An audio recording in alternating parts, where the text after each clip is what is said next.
Hi guys, it's Hope Brown from Lifestyle International Realty, and today I want to talk about the top of mistakes that relocation buyers make. So, if you plan on relocating to Charlotte or any other place for that matter, this video is for you. So, why don't we just jump right into it? Get yourself a notepad and let's get started. Mistake number one, not researching a neighborhood properly. They look at the very surface level of the information that they see, and then they make a decision. Listen, you need to take a deep dive to understand where you're going to live. One of the recommendations that I give is do a Google walk. Do a street view. If you have a neighborhood that you're interested in, a little community, go to Google, put it into Google and do a little walkthrough and see what's going on. Are the neighbors keeping their houses clean? Are their yards clean? Are you near your amenities you're looking for? Is it fit your lifestyle? Another recommendation that I have is joining those Facebook groups and those next door app. Now listen, this is where you get all the tea. So this is where you see what neighbors are talking about in order to understand what the neighborhood is like. Also, if you're into schools, one of the things that helped me was looking at niche.com. Niche.com, it has a wealth of information about a neighborhood and about schools. It does a deep dive into those neighborhoods. And what I love about that site is that people actually chime in on their neighborhood. So it's like moving in without moving in. Mistake number two, underestimating the cost of living.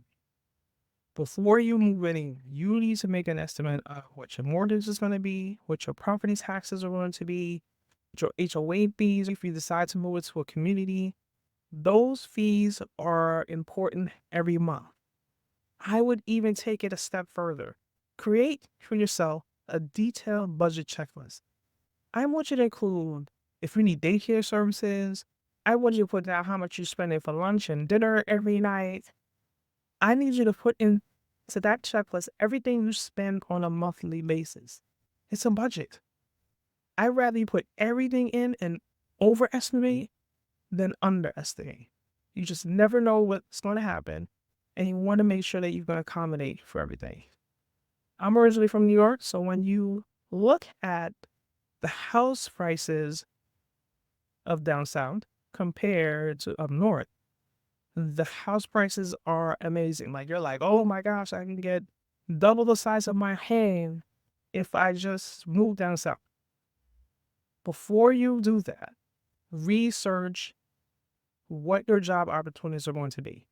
Are you coming down with the same job? If you're coming down with the same job, are they going to give you a pay cut? That's a very sad reality. If you move down here, the salaries are not the same as they are in other locations up north, out west. So you need to look at what's going on in that area, in your field, and see what those salaries are like. Compare it against your budget to make sure that everything aligns. Mistake number three, waiting too long to get financing. It's in the Charlotte market is hot. Things do not last on the market. When I moved down, I was telling my realtor, hey, I want to look at this house and this house. The next day, he would tell me they're gone. So it's very important for you to get pre-approved before you start looking at houses. Not pre-qualified. That's totally different. It needs to be pre-approved. So therefore, you need to work with a lender to have a very detailed understanding of what you are approved for in regards to a mortgage. And if I had to know my 2 cents, just because you're approved, let's say for 900,000 for $1 million, doesn't mean you should spend up to 900,000 $1 million. That's just me. I'm a little conservative. I like to prepare myself for the just in case. Oh, and also, you got to keep in mind, there's some people who don't even let you see their home without a pre-approval letter. Some is want to have an understanding that you are serious about his home. So therefore, it's good to get a pre-approval letter first. Work with that lender, work out your finances, and see how much house you can afford, how much buying power you have. Mistake number four, focusing too much on the house and not the location. Listen, I know buying the house of your dreams is a big thing. But if you don't take the time to research the location, you're going to end up regretting it. I remember when I first moved down here, I think one of the first few houses I saw, I fell in love with it. Had a huge kitchen, had a huge loft space. Every one of my kids would have its own bedroom and still had it was just, and it had a yard. It was amazing. I loved that house. But then as I took a look a little deeper, I looked at the school system and I wasn't happy with the school ratings. So therefore I had to pass on this house. It was not completing the priorities that I was looking for.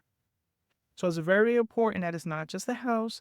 Look at the location. Think about the things that you like to do.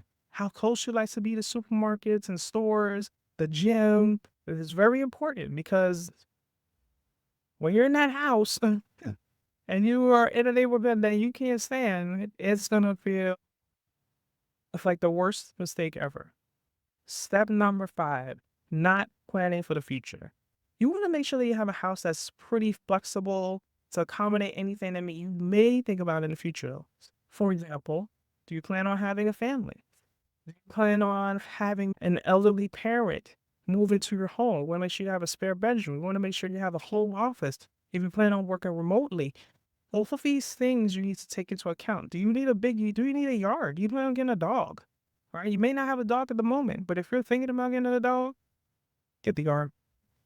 Right? You know, that is my recommendation. So always try to find a house that kind of is a little flexible. It may meet your needs at the moment, but also will meet your needs in the future. Mistake number 6, overloading yourself.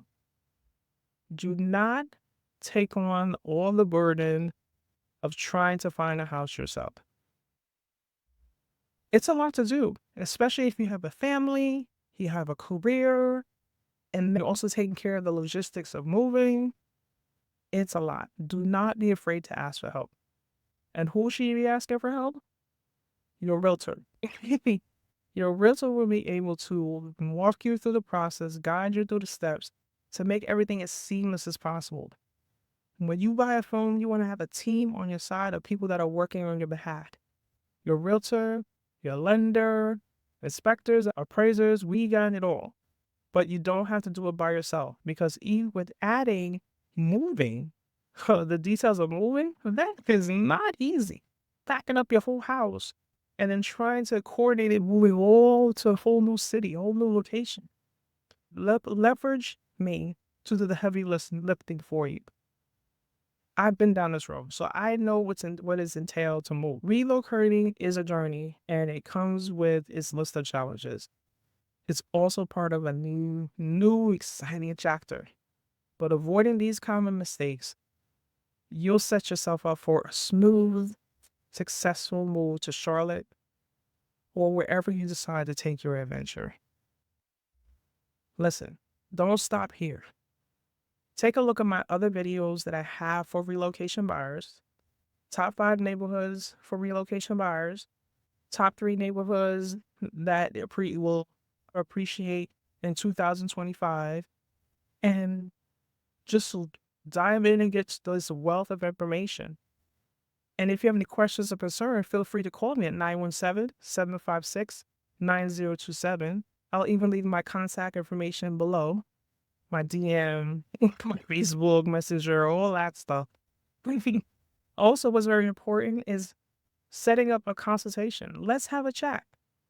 Don't have to buy anything. You don't have to commit to anything. But let's have a chat about your goals, your needs, so we can set up a plan in order to make your journey, your move successful. Thanks for tuning in. Bye.